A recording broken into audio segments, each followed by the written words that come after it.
নমস্কার বন্ধুরা, শীতের দুপুরে গরম ধোঁয়া ওঠা ভাতের সাথে প্রথম পাতে খাওয়ার জন্যে আজকে আমি শীতের সবজি মূলো আর শিম দিয়ে তৈরি করে দেখাবো অনেক পুরনো, মুখে লেগে থাকার মতন সম্পূর্ণ নিরামিষ একটা রান্না।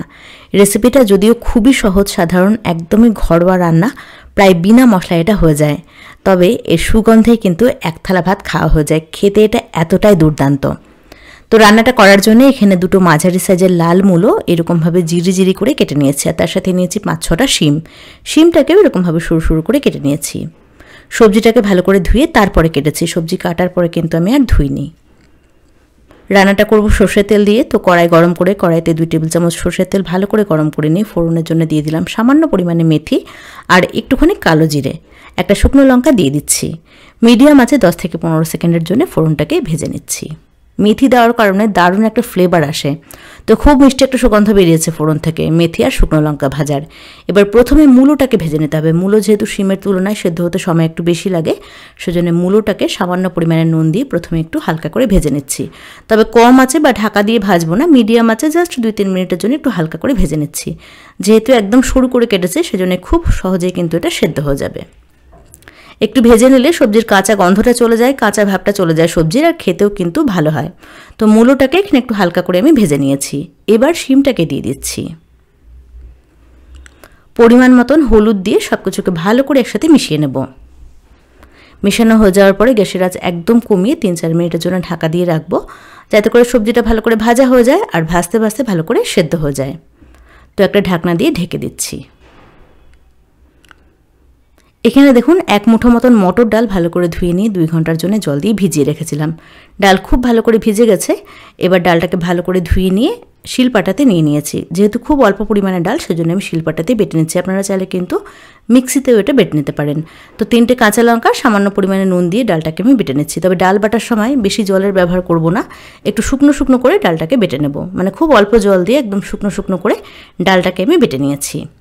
ডাল বাটা হয়ে গেছে। এবার এটাকে একটা বাটিতে তুলে রাখছি। এইরকমভাবে রান্না করে খেয়ে দেখবেন, দুর্দান্ত হয় এটা খেতে। ডাল বাটতে বাটতে সবজিটাও কিন্তু খুব ভালো করে ভাজা হয়ে গেছে আর খুব ভালো করে সেদ্ধ হয়ে গেছে। পরিমাণে কিন্তু বেশ অনেকটাই কমে এসেছে। এবার মধ্যেখানে একটুখানি জায়গা করে নিচ্ছি। 1 চামচ মতন সর্ষের তেল দিয়ে দিচ্ছি এখানে। তেলটাকে একটু হালকা করে গরম করে নিয়ে বেটে রাখা ডালটাকে দিয়ে দিচ্ছি তেলের উপরে। ডালটাকে 2-1 মিনিটের জন্য তেলের মধ্যে একটুখানি নাড়াচাড়া করে নিয়ে তারপর সবজির সাথে ভালো করে মিশিয়ে নেব। মশলা বলতে এই রান্নাতে কিন্তু শুধুমাত্র নুন আর হলুদই লাগে, আর কিন্তু সেরকম কোনো মশলার ব্যবহার এখানে হয় না।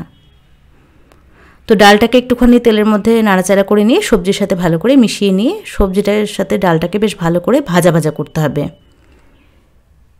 তো এখানে বেশ খানিকটা পরিমাণে ধনেপাতা কুচি দিয়ে দেবো। ধনেপাতা কুচি দেওয়ার কারণে দারুণ একটা ফ্লেভার হয়, খেতে দুর্দান্ত লাগে এটা। আর দিয়ে দিচ্ছি 1/2 চামচ চিনি। চিনিটা দেওয়ার কারণে একটু মিষ্টি মিষ্টি হবে, যেহেতু নিরামিষ রান্না একটু মিষ্টি মিষ্টি হলেই ভালো লাগে। এবার সব কিছুকে খুব ভালো করে একসাথে মিশিয়ে নিয়ে মিডিয়াম টু হাই হিটে মোটামুটি 3-4 মিনিটের জন্য ভেজে নিয়েছি। দেখতেই পাচ্ছেন কালারটা কিন্তু চেঞ্জ হয়ে গেছে আর ডালটা খুব ভালো করে ভাজা হয়ে গেছে।